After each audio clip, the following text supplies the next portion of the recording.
carnet de rando, 4e et dernier épisode de notre dossier au pays du Mont Blanc. Alors je suis évidemment encore une fois avec notre groupe de raquettistes de Pédibus.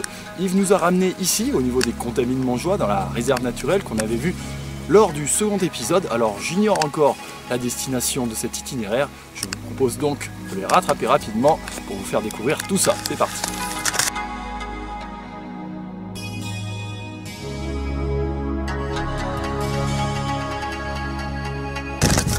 Bon alors par contre ce matin ça pique un peu, hein. Ils avaient annoncé une journée froide mais ensoleillée et pour l'instant ils se sont pas trompés, j'en ai même sorti le bonnet. On dirait on attaque la journée par une bonne grimpée. Quelque chose me dit qu'on va avoir chaud dans 5 minutes. Et bien même pas. Les stigmates du froid de la nuit passée sont encore visibles sur la végétation et pour nous autres randonneurs, pas question de penser à ouvrir la veste tant que le soleil n'aura pas réchauffé l'atmosphère.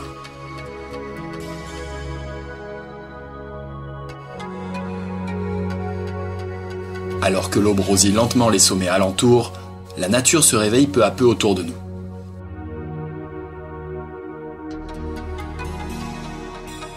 La forêt semble enveloppée d'un manteau à la beauté glacée.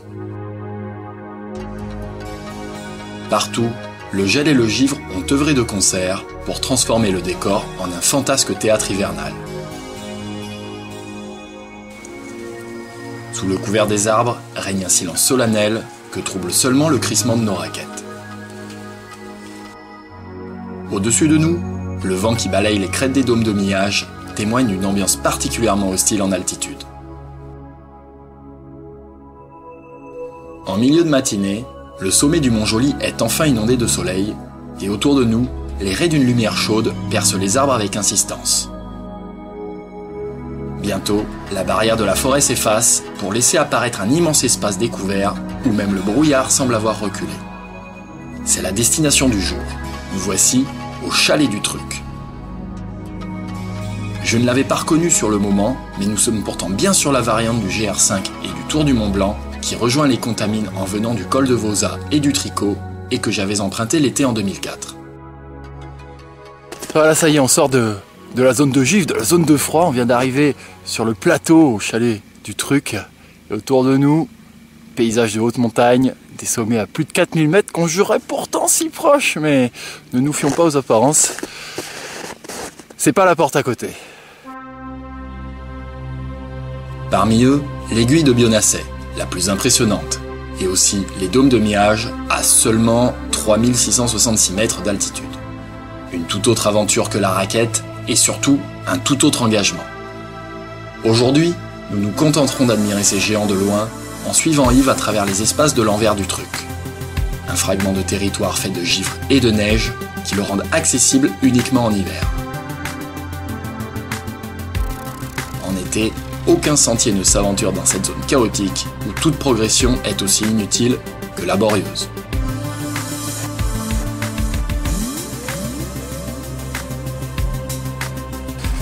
Il y a des jours merveilleux. Extra.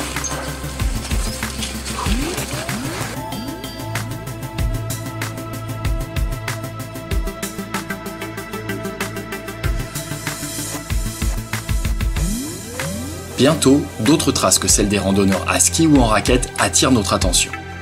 À leur extrémité, des formes étranges apparaissent dans la neige. Pas de doute, il s'agit d'igloo à tétra, un oiseau aussi emblématique que fragile. Cet habitat lui permet de se dissimuler tout en économisant son énergie.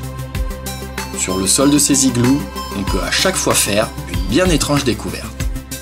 Des petites crottes sèches qu'ils ont fait sous leurs pieds pour ne pas avoir froid, parce que c'est le contact du sol. Ils sont très équipés pour le froid, sauf que les pieds, nous on est très vulnérables aussi, et ils sont obligés de se faire un matelas pour pas avoir froid.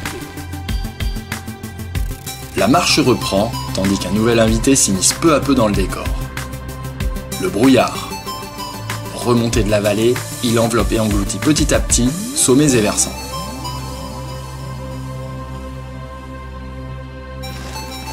Très belle ambiance aujourd'hui avec cette brume là qui vient sur le côté, là c'est terrible. Magnifique. Une ambiance magnifique qui finit par se refermer complètement autour de nous. En quelques minutes, nous voici plongés dans une épaisse purée de pois. Bon mais voilà, le brouillard nous a rattrapés. On va effectuer la descente dans la brume. Autant dire que là-dedans il fait froid, ce qui a valu à certains de mes camarades des comportements assez étranges.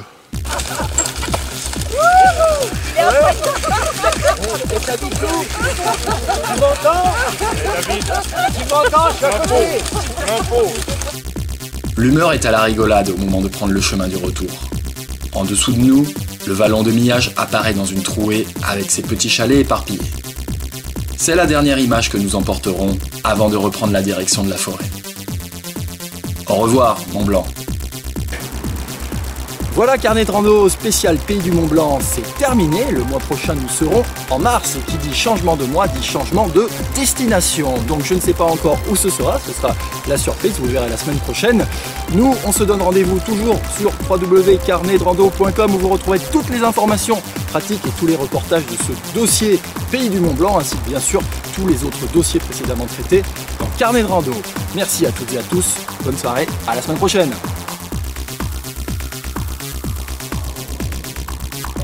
Everybody